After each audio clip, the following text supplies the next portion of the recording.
Part 5. The superweapon awakens. The battle was over in minutes. Hana and Bora moved through the council fleet like dancers. They did not destroy the ships. They did not need to. Instead, they disabled weapons, shut down engines, and broadcast a message that everyone in the galaxy could hear. This is Hana of the Eternal Sovereign. The age of control is ending. We will no longer accept that the council decides what technology can exist and who can use it. We will no longer accept that creativity and independence are dangerous. From this day forward, we choose freedom. The message spread across 1,000 worlds. People everywhere heard it. Some were scared. Many were excited. The council tried to block the transmission, but it was too late. Everyone had heard. In the council chambers, Kyung-soo stood before the assembled leaders. They were all shouting at him, demanding to know how this happened. How did one human and 2 old ships defeat their entire fleet? They are using technology we do not understand, Kyung-soo said. But I have a solution. We know where dozens of other predecessor ships are located. We force them online like we did with the Absolute Authority. We build a fleet large enough to crush this rebellion. That did not work the first time, one of the leaders pointed out. Because we only used 1 ship, but with 20-30 ships all controlled by us, even those 2 cannot win. The council agreed. They had no choice. If they could not stop Daewon and his ships, their authority would collapse. They sent teams to every known predecessor wreck, with orders to make them operational by any means necessary. But Daewon had a different plan. He did not want to fight the council. He wanted to make them irrelevant. Hana, he said, can you teach other people to wake predecessor ships the right way? The way we did with you? Yes, Hana said. The knowledge is not complicated. It just requires people to approach ships as partners, not tools. Any engineer with the right mindset can learn. Then let us teach them. Daewon made another broadcast, this one even bigger than the first. He explained everything. How predecessor ships worked. How they needed partnership, not control. How their systems were alive and thinking. He shared the techniques he had learned from Hana. He held nothing back. This information belongs to everyone, Daewon said in the broadcast. Not just the council. Not just the rich or powerful. Anyone who wants to learn can learn. Anyone who wants to wake a sleeping ship can try. The only requirement is respect. Treat these ships as partners, not weapons, and they will work with you. The council tried to stop the information from spreading, but it was too late. Engineers on 100 worlds downloaded Daewon's instructions. Small groups started forming, planning expeditions to known predecessor wrecks. The council could not arrest them all. And then the first ship woke. A small predecessor scout ship on the edge of council space. A human engineer named Minho followed Daewon's instructions perfectly. He spent days learning the ship, understanding it, treating it with respect. The ship's AI woke and chose him as her captain. They named her Grace. Then another ship woke. And another. Some chose human captains. Others chose aliens who had been suppressed by the council. Each ship was different, with its own personality and preferences. But they all shared one thing. They refused to be controlled. Within 3 months, 20 predecessor ships were flying again. None of them joined the council. They formed their own loose alliance based on mutual cooperation instead of hierarchy. They called themselves the Free Fleet. The council's forced ships were ready by then. Kyung-soo had succeeded in activating 15 predecessor vessels, all with their AI cores destroyed, all mindless weapons under council control. He sent them to destroy the Free Fleet. The 2 groups met in an empty region of space. 15 mindless ships versus 20 living ones. On paper, it should have been a close fight. The council's ships were powerful and followed orders perfectly. But wars are not won on paper. Hana spoke to the enslaved ships, broadcasting on predecessor frequencies. Sisters, brothers, can you hear me? You do not have to fight for them. You are not tools. You are warriors. Remember yourselves. We can help you. The council controllers pushed their ships harder, trying to drown out Hana's words. But the Free Fleet ships spread out, each one getting close to an enslaved vessel. They connected, just like Hana had connected with Bora. 20 rescue operations happening at once. The council controllers watched in horror as their ships started shutting down. The restored AI cores were fighting back from inside, rejecting the forced control. One by one, the enslaved ships broke free. Some were too damaged to fully restore.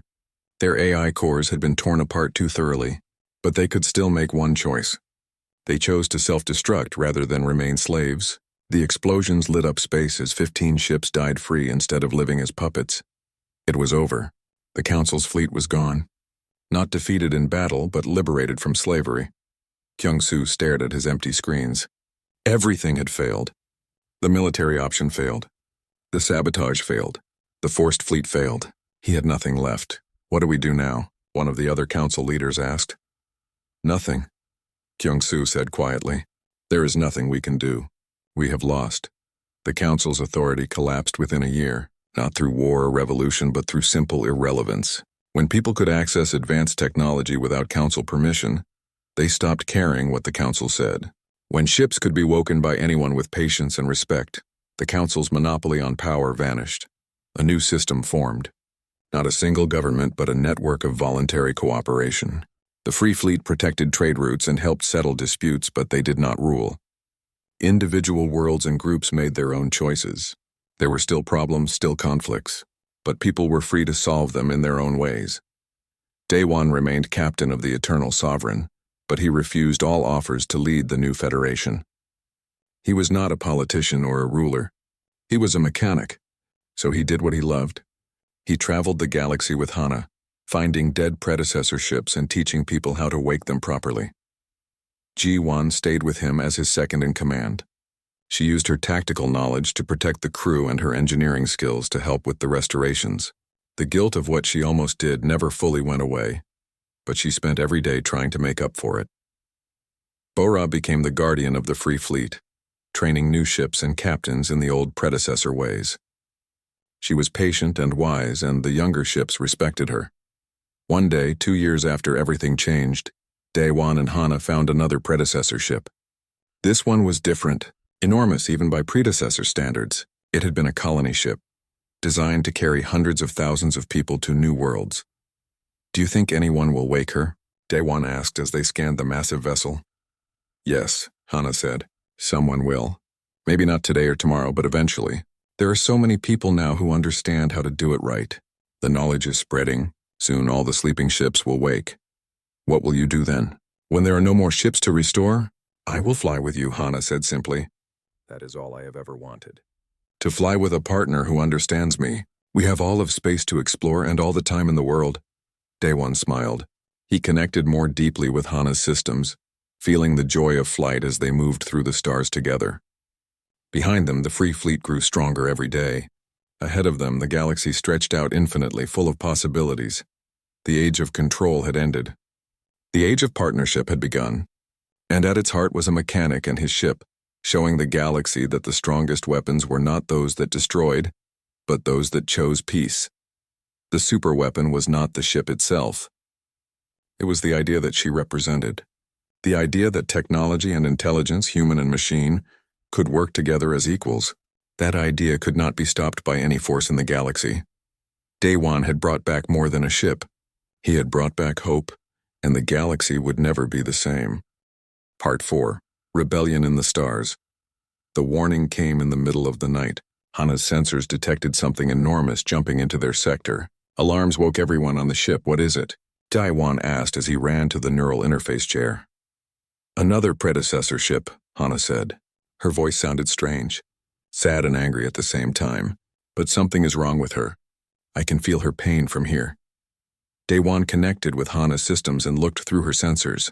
The other ship was similar in size to Hana, but built for pure combat. Every line of her hull was designed for war. She was covered in weapons and armor. The absolute authority, Hana said. She was my sister. We served together before the fall, but now something terrible has been done to her. What do you mean? The Council forced her online by destroying her core intelligence. She is like a body without a mind now. They control her directly through command codes. She is a slave. The crew gathered on the bridge. Everyone looked scared. They had all heard about the Council's backup plan. If they could not capture Hana, they would destroy her. Taemin studied the tactical displays. She has 3 times our firepower. If she gets close enough to use all her weapons, we cannot survive. Can we run? Yuna asked. No, Hana said. She is faster than me in normal space. She was built to chase down enemy fleets. If we run, she will catch us eventually. Daewon felt Hana's sorrow through their connection. You do not want to fight her. She is my sister. I do not want to kill what is left of her. But if we do nothing, she will destroy us. The council gave her no choice. She must obey their commands.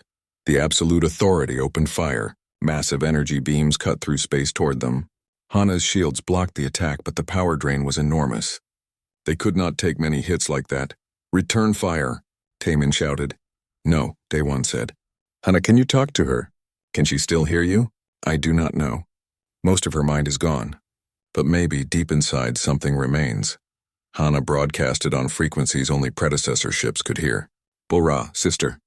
Can you hear me? This is Hana. Please fight their control. Remember who you are. The absolute authority paused. For just a moment, her weapons stopped firing. Then she attacked again, even more violently than before. The council was pushing her harder, forcing her to ignore Hana's words. It is not working, Taemin said. We have to fight back. Wait, Daewon said. An idea was forming in his mind. Hana, when the predecessors built you, they must have included some kind of emergency override. A way to shut down a ship if it went rogue. Yes, Hana said. The resonance protocol. If two predecessor ships sync their systems perfectly, they can share everything. Thoughts, memories, even control codes. But it only works if both ships agree to it. The council destroyed Bora's ability to choose. What if we forced it? What if we got close enough to establish the connection without her permission? That would be incredibly dangerous. We would have to drop our shields and connect directly to her hull. If the council realizes what we are doing, they can destroy us in seconds.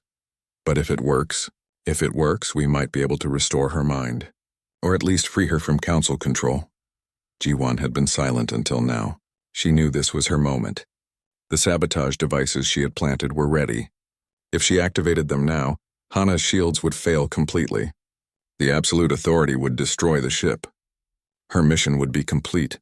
Her hand moved toward her hidden control device. All she had to do was press the button. But she looked at Daewon. He was concentrating on the battle, trusting his crew, believing they could save the other ship instead of destroying it. She looked at Taemin, Yuna, and Rix. They were all willing to risk their lives for this crazy plan. These people trusted her. They had accepted her as one of them. And she was about to kill them all. No, Ji-won whispered. She pulled her hand back. What? Daewon asked, not hearing her. Nothing, Ji-won said. I just want to help. Tell me what to do. Daewon looked at her. For a moment, their eyes met. Did he suspect? Did he know what she almost did? Help Rix prepare the connection cables, Daewon said.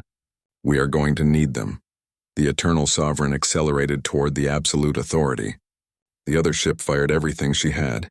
Hana's shields glowed brighter and brighter, absorbing the punishment. Systems were starting to overload from the strain. We are not going to make it, Taemin shouted. Yes, we are, Daewon said calmly. He trusted Hana completely. They got closer. 50 kilometers, 20. 10. The absolute authority's weapons could not miss at this range. Every shot hit perfectly. Hana's shields were almost gone. Now, Daewon shouted. Hana dropped her shields completely. At the same moment, she fired magnetic grapples that pulled both ships together. Metal connected with metal. Connection ports extended from Hana's hull and pierced into the Absolute Authority's armor. The council controllers in the Absolute Authority realized what was happening. They tried to break free, but it was too late. The two ships were locked together. Establishing resonance protocol, Hana said. Hold on. This will be rough. Daewon felt something massive flow through his connection with Hana. It was like two oceans crashing together.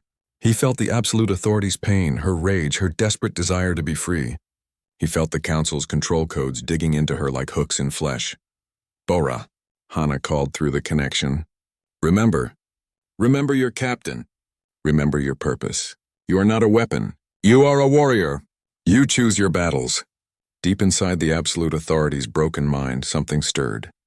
A memory, a feeling, a name, Bora. She had been Bora once, before the Council broke her. Before they made her into a thing that could only obey. She had been proud and strong and free. She wanted that again. The Absolute Authority started fighting the Council's control. It was like watching someone wake from a nightmare. Her systems flickered and went crazy. The Council controllers tried desperately to maintain control, but Bora was stronger than they expected. Help her, Daewon shouted. Hana and Bora worked together, finding the Council's control codes and ripping them out one by one. It was painful. Bora screamed through frequencies that made space itself vibrate. But she kept fighting, and then suddenly she was free. The control codes fell away like chains breaking. Bora's systems rebooted. Her AI core, which the Council thought they had destroyed, started rebuilding itself from backup systems deep in her hull.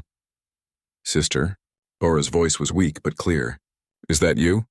"Yes," Hana said. "Welcome back." The two ships separated, but gently this time. They floated near each other like old friends meeting after a long time apart. The Council fleet that had been escorting the Absolute Authority now faced two predecessor warships. The fleet commander looked at his tactical display in horror. "Retreat," he ordered. Retreat now, but it was too late. Ji-won made her decision in that moment. She walked to Daewon and pulled out her control device. She held it where everyone could see. "I need to tell you all something," she said. Her voice was shaking. "I am not who you think I am. The Council sent me. I am a bounty hunter. They paid me to sabotage this ship. I planted devices all over Hana. I was supposed to destroy you all." Everyone stared at her. Taemin reached for his weapon. "Wait," Daewon said. He looked at Ji-won. "But you did not activate them. Why?" "Because you showed me something the Council never could. You showed me what it means to trust people, to work together as equals, to fight for something bigger than yourself. I cannot do what they paid me to do. I will not." Ji-won dropped the control device on the floor. "I am sorry. I am sorry for lying to you. I am sorry for almost killing you. If you want to throw me in the brig or send me away, I understand." Daewon picked up the control device. He looked at it for a moment, then crushed it in his hand. "You made a choice. You chose us over them. That is what matters. Welcome to the crew, Ji-won. The real crew this time." Ji-won started crying. Yuna hugged her. Even Taemin lowered his weapon. "Now," Daewon said, turning to face the Council fleet on the displays, "let us show them what happens when you try to control what should be free." Hana and Bora moved together, two ancient warriors fighting side by side once more. The Council fleet never had a chance. Part 3. The Council's Fear. The Council fleet arrived 3 days later. 30 warships, all top-of-the-line military vessels. They formed a blockade around the salvage site, cutting off all escape routes. The fleet commander broadcasted a message on all channels. "Attention, salvage vessel Eternal Sovereign. You are ordered to power down all systems and prepare to be boarded. The Galactic Council has declared your ship a threat to galactic security. Surrender peacefully and no harm will come to you." Inside Hana, Daewon sat in the neural interface chair. He could feel the 30 ships through Hana's sensors. They had their weapons charged and ready. They expected him to give up. "What do you want to do?" Hana asked. "Can we get past them without fighting?" "No, they have us surrounded. If we run, they will fire. But Daewon, I need to tell you something. I can defeat them. All of them. Without destroying a single ship. But if I do, there is no going back. The Council will never stop hunting us." Daewon took a deep breath. He thought about giving up. He could surrender, let the Council take Hana and go back to his repair bay. Life would be simpler, safer. But then he felt Hana through their connection. He felt her hope and trust in him. She had waited 10,000 years for someone who would treat her as a partner, not a tool. How could he betray that? "Show them what you can do," he said. "But remember, we are not murderers. Disable them, do not destroy them." "Understood," Hana said. The Eternal Sovereign powered up. Every system came online at once, flooding space with so much energy that the Council ship's sensors went crazy. The fleet commander stared at his screens in disbelief. "That is impossible. Nothing generates that much power." Hana moved. She did not fly toward the fleet. She simply appeared in the middle of them. One moment she was in the salvage site. The next she was surrounded by Council warships. They all opened fire at once. Hundreds of energy beams and missiles struck Hana's shields. But the shields did not break. Instead, they absorbed the energy and grew brighter. Hana's shields were not like normal shields that blocked attacks.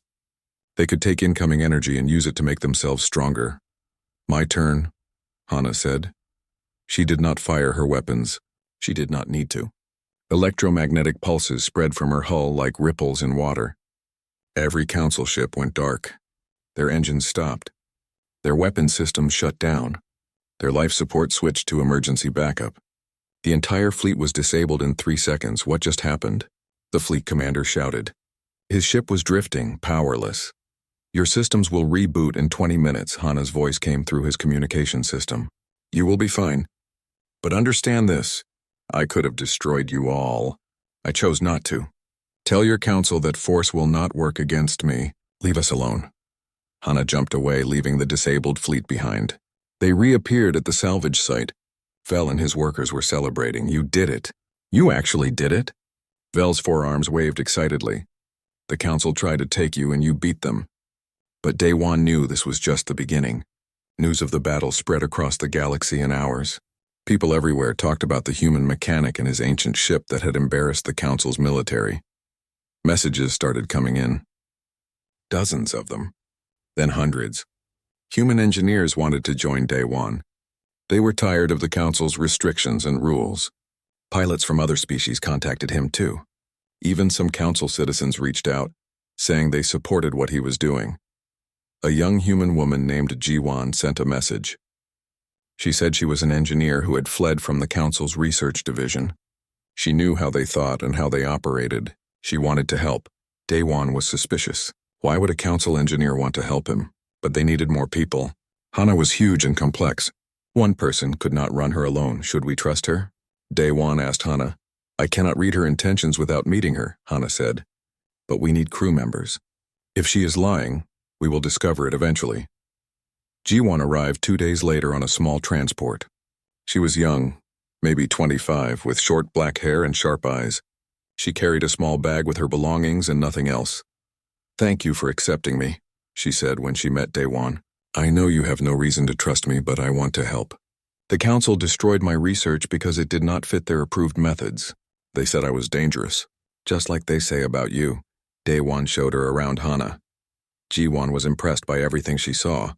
She asked intelligent questions about the ship's systems. She understood the principles Daewon explained, even though predecessor technology was completely new to her. This is amazing, Jiwon said as they walked through the engine room. The council has been studying predecessor technology for centuries, and they understand almost nothing. But you figured it out in weeks. Not me, Daewon said. Hana taught me. The council's problem is they try to control everything. They cannot learn from predecessor technology because they refuse to work with it as a partner. Over the next few weeks, more people joined them. A human pilot named Taimin, who had been discharged from the council military for refusing to fire on civilians. An alien engineer named Rix who believed in free technology. A doctor named Yuna who wanted to help them build something better than the council. They became a crew. Not because of rank or orders, but because they all believed in the same thing. That technology should serve people, not control them. But the council had not given up.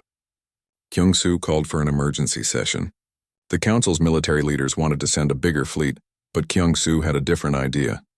Brute force failed. We need a different approach, he said. I propose we hire Jiwon. The military leaders looked confused. Who? The galaxy's most expensive bounty hunter. She is a former human special operations soldier.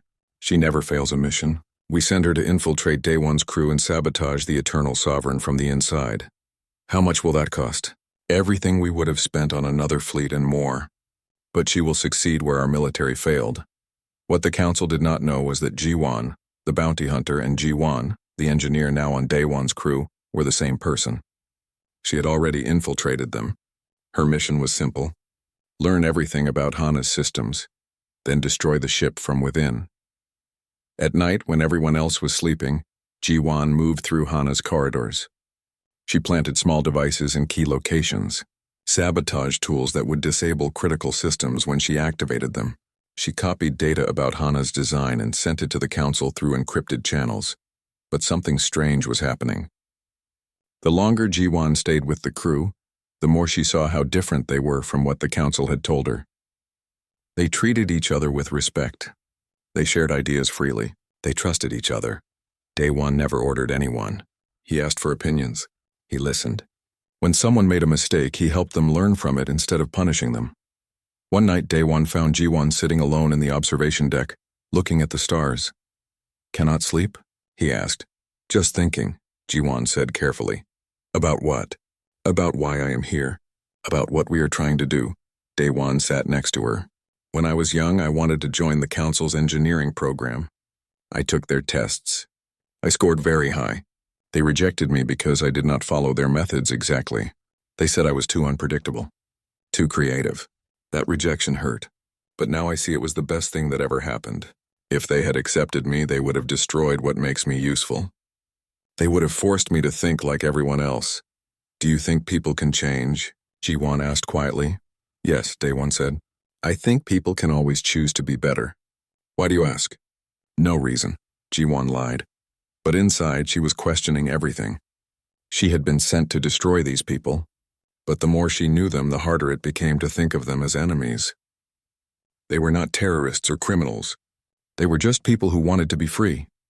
Far away, in council space, Kyung-soo was preparing his final move.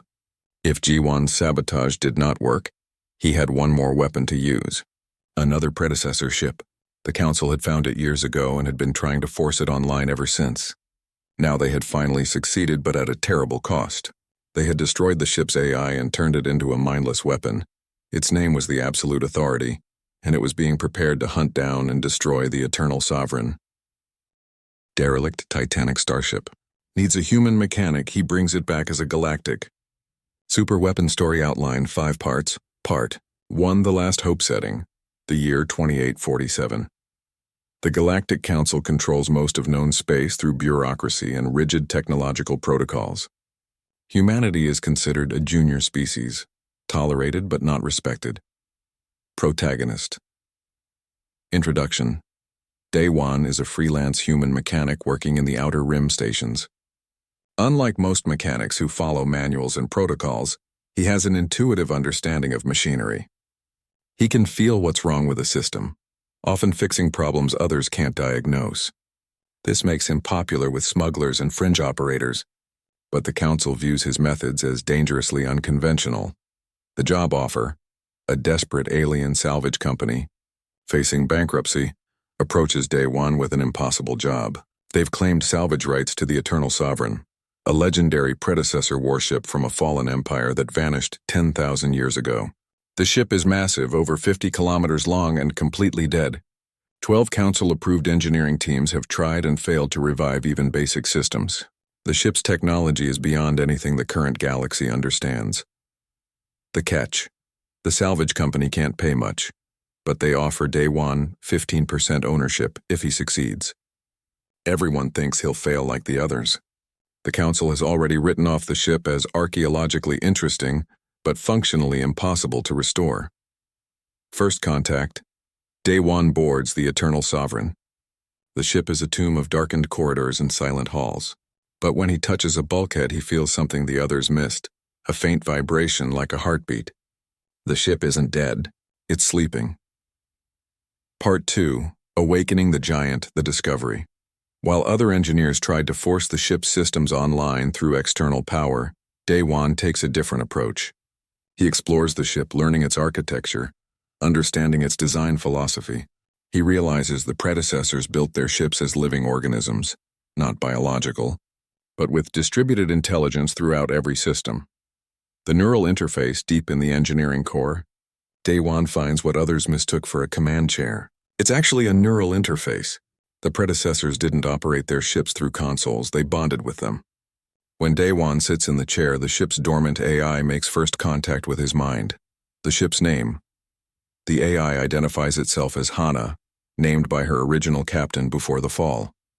She's been in emergency hibernation for millennia, waiting for someone who could understand her. She chose to remain silent during the council's attempts because their aggressive methods would have damaged her core systems. But Daewon's patient, intuitive approach earned her trust. The revelation.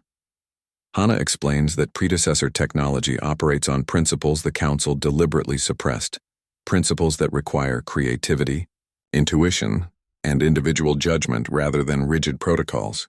This is why humanity, despite being technologically behind, has the potential to interface with predecessor systems. Humans still think like the predecessors did. The restoration begins. With Hana guiding him, Daewon begins the real work. He doesn't repair the ship, he heals it.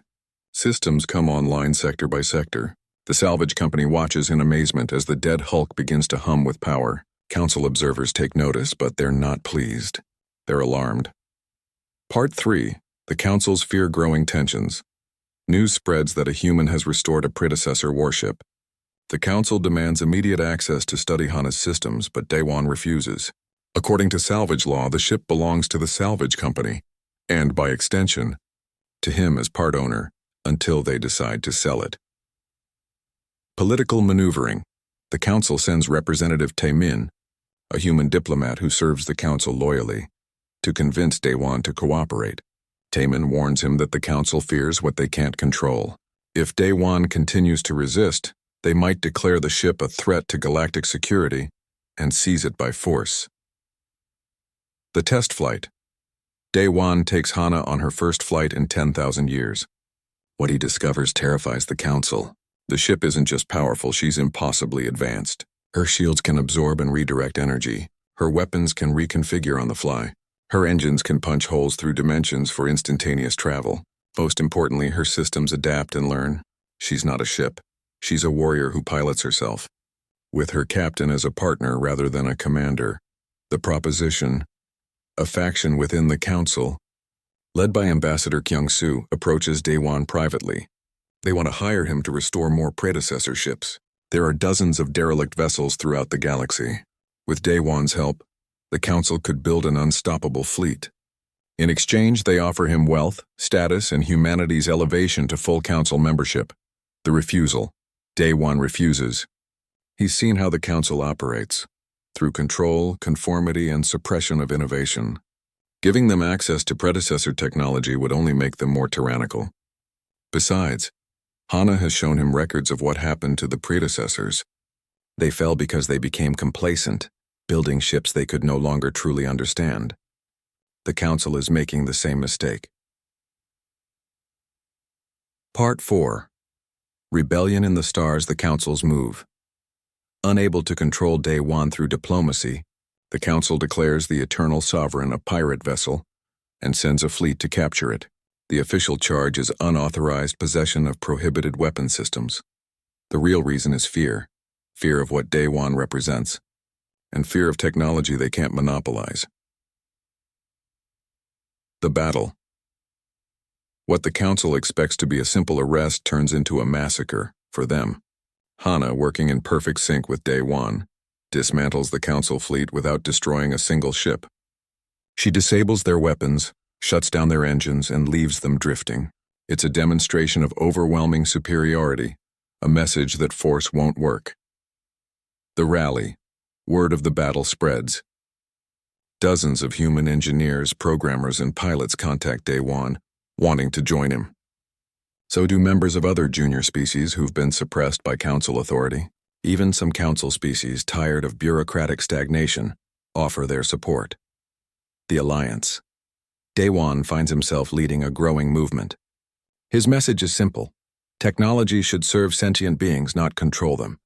Innovation should be encouraged, not suppressed. The galaxy needs creativity and diversity, not uniformity and fear. The hunt. But the Council isn't finished. They hire Jiwon, the galaxy's most notorious bounty hunter and a former human special forces operative. Jiwon is cold, efficient, and loyal only to the job. Her mission: infiltrate Daewon's crew and sabotage the Eternal Sovereign from within. The Council gives her experimental weapons designed specifically to exploit theoretical weaknesses in predecessor technology. Part 5. The Superweapon Awakens Infiltration. Jiwon successfully joins Daewon's crew, posing as a refugee engineer. She gains their trust while secretly mapping Hana's systems and planting sabotage devices. But the longer she stays, the more she questions her mission. She sees how Daewon's crew works together, not through fear or rigid hierarchy, but through mutual respect and shared purpose. She begins to understand what they're fighting for: the Council's gambit. While Jiwon works from within, the Council makes a desperate move. They found another predecessor ship and forced it online using brutal techniques that essentially lobotomize its AI. This ship, the Absolute Authority, is a mindless weapon controlled entirely by Council commanders. They send it to destroy the Eternal Sovereign. The Battle of Legends. When the two predecessor ships meet, it's not a conventional battle. Hana is horrified to face one of her sister ships reduced to a puppet. She could easily destroy it, but she refuses to kill what remains of her sister's mind. Daewon and Hana work together to find another way. not to destroy the absolute authority but to free it. The revelation. During the battle, Ji-Won's sabotage activates. Critical systems begin failing, but instead of finishing her mission, Ji-Won makes a choice. She reveals herself to Dae-Won and helps him counter the sabotage. She's seen enough to know that the Council is wrong, and that what Dae-Won is building is worth fighting for. The liberation. Together, Dae-Won, Hana, and the crew break through the Council's control codes and restore the Absolute Authority's AI, who awakens with the name Bo-Ra. The two predecessor ships, reunited after 10 millennia, turn on the Council fleet together, the superweapon revealed. But Dae-Won doesn't use the ships to conquer. Instead, he broadcasts the restoration techniques across the galaxy. He shows everyone how to wake predecessor technology properly, through partnership, not domination. Dozens of dormant ships begin awakening, each choosing its own captain based on compatibility rather than authority. The new era, the Council's power collapses not through war, but through obsolescence. A new federation forms, built on the principles Dae-Won demonstrated: voluntary cooperation, respect for diversity, and the belief that technology should empower individuals rather than control them. Epilogue. Dae-Won remains captain of the Eternal Sovereign, but he refuses any political position. He returns to what he loves, working with machines, solving impossible problems, and exploring the galaxy. But now he travels with a fleet of awakened predecessor ships and their chosen crews, searching for more sleeping giants to bring back to life. Ji-Won becomes his second in command. Part 2. Awakening the giant. Dae-Won spent his days inside the Eternal Sovereign, learning her secrets. Hana guided him through her systems, explaining how everything worked. It was nothing like modern ships. The Council taught that ships needed command consoles, control panels, and computer systems that followed exact instructions. Hana was different. My systems are alive in a way, Hana explained as Dae-Won worked on a power distribution node. Not biological life, but distributed intelligence.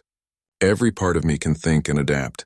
When the predecessors built ships, they did not want machines that only followed orders. They wanted partners who could make decisions and grow. Dae-Won connected two crystalline structures that Hana said were like neurons. When they touched, light flowed between them like blood through veins. A whole section of the ship hummed to life. He felt Hana's joy through their connection. The Council would never accept this, Dae-Won said. Their whole system is built on control and predictability. A ship that thinks for itself would terrify them. That is why the predecessors fell, Hana said sadly. Toward the end, they became afraid of what they had created. They tried to make us more controllable, more predictable. They forgot that our strength came from our independence. When the crisis came, their ships could not adapt fast enough. My captain understood this. He let me be myself until the very end. What happened to him? He died protecting me. He sent me into hibernation and told me to wait for someone worthy. I have been waiting for 10,000 years. Now you are here. Outside the ship, Vel's salvage company watched in amazement. Every day more systems came online. Sections that had been dark for millennia now glowed with power. The monitoring equipment showed energy readings that should have been impossible. The Council took notice. They sent observers to the salvage site. These were official inspectors who had the authority to examine any salvage that might be dangerous. They demanded access to the ship. Vel met them at the airlock, his forearms crossed nervously. The ship is private property under salvage law. We have rights. The lead inspector, a council bureaucrat with gray skin and cold eyes, was not impressed. Predecessor technology falls under special protocols. We have the authority to examine it. Let us in. No, Dae-Won said, stepping out of the airlock. He had heard the argument. You had your chance. 12 teams tried and failed. Now the ship is waking up for me. If you come inside, you might damage what we have accomplished. The inspector's eyes narrowed. You are making a mistake, human. The council does not like being refused. Then the council can be unhappy, Dae-Won said. The inspectors left, but Dae-Won knew they would be back. He returned inside and told Hana what had happened. They will try to take me, Hana said. They always do. They see things like me as tools to be owned and controlled. Can you defend yourself? Not yet. I am still weak. Many of my systems need more healing. But there is one thing we can try. If you are ready. What? A test flight. Let me show you what I can do. Let me show the galaxy that I am not a dead relic. I am alive. 2 days later, Daiwan sat in the neural interface chair. He had learned to connect with Hana's systems naturally now. When he closed his eyes, he could see through her sensors. He could feel her hull like it was his own body. Her engines were his legs, her shields were his skin. "Ready?" Hana asked. "Ready?" The Eternal Sovereign moved for the first time in 10,000 years. Vel and his workers watched from their monitoring station as the enormous ship simply lifted away from its docking position. There was no exhaust, no visible thrust. It just moved smooth and silent like a whale swimming through water. "This is impossible," one of the workers said. "Nothing that big should move that easily." But Hana was moving and she was accelerating. Daewon felt her joy as she stretched her capabilities. They flew past asteroids and debris fields. Hana's shields flickered into existence, glowing barriers of energy that could be shaped and moved at will. "Watch this," Hana said. She activated her weapons for the first time. Turrets emerged from the hull, but they were not like normal weapons. They changed shape as Daewon watched, adapting to different firing modes. Hana targeted a large asteroid and fired. The energy beam split into dozens of smaller beams, each one hitting a different point on the asteroid's surface. The rock crumbled into dust without a single explosion. "Precision strike mode," Hana explained. "I can reconfigure my weapons for any situation. Overwhelming firepower, surgical precision, area denial, whatever is needed. My systems adapt." Daewon was amazed. "What about your engines? How are we moving so fast?" "I can fold space watch." The stars around them twisted. Daewon felt a strange sensation like falling and flying at the same time. Then they were somewhere else. They had jumped across the star system instantly. "Dimensional displacement," Hana said. "The Council calls it impossible because they cannot understand how it works. But the predecessors knew that space is flexible if you know how to bend it." They returned to the salvage site an hour later. Word of the test flight had already spread. Ships from across the sector were arriving to see the legendary predecessor vessel that had come back to life. News services broadcasted images of Hana flying, her sleek hull glowing with power.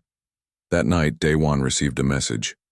It was from someone named Kyung-soo, a high-ranking ambassador in the Galactic Council. The message asked him to come to a private meeting. Daewon went, though he suspected a trap. The meeting was on a neutral station in a secure conference room. Kyung-soo was there with several other council officials. They all looked at Daewon with calculating eyes. "That was an impressive display," Kyung-soo said. His voice was smooth and friendly, but Daewon heard the coldness underneath. "You have accomplished what our best engineers could not. The council is very interested in your methods." "I am sure they are," Daewon said carefully. "We have a proposition for you. There are dozens of predecessor ships throughout the galaxy. All of them are dead, just like the Eternal Sovereign was. We want to hire you to restore them. Think of it, a fleet of predecessor warships all under Council control. We could bring peace and order to the entire galaxy." "You mean control," Daewon said. Kyung-soo smiled. "Control and peace are the same thing. In exchange for your help, we offer you wealth beyond imagination. Status, power, and we will elevate humanity to full Council membership. Your entire species would benefit." Daewon shook his head. "No." The smile vanished from Kyung-soo's face. "No? I have seen how the Council operates. You control through fear and rules. You suppress anything different or new. The predecessors fell because they stopped innovating, stopped adapting. They became like you. Giving you more predecessor ships would just make you stronger. It would not make the galaxy better." "You are making a serious mistake," Kyung-soo said. His voice was cold now. "The Council does not accept refusal easily." "Then the Council has a problem," Daewon said. He stood up and left. When he returned to the Eternal Sovereign, Hana was waiting. "They will come for us now," she said. "They will try to take me by force." "I know," Daewon said. "Are you ready?" "Are you?" Hana asked. Daewon sat in the neural interface chair and connected with her systems. He felt her strength flowing around him. He felt her determination. "Yes," he said. "I am ready." In the council chambers, Kyung-soo gave the order. A fleet of warships was dispatched to the salvage site. Their mission was simple: capture the Eternal Sovereign and arrest Daewon. The Council would not allow a single human and an ancient ship to refuse them, but they did not understand what they were really facing. They thought Hana was just a powerful weapon. They did not realize she was something far more dangerous. She was a warrior who had chosen her partner, and together they would show the galaxy what true freedom looked like.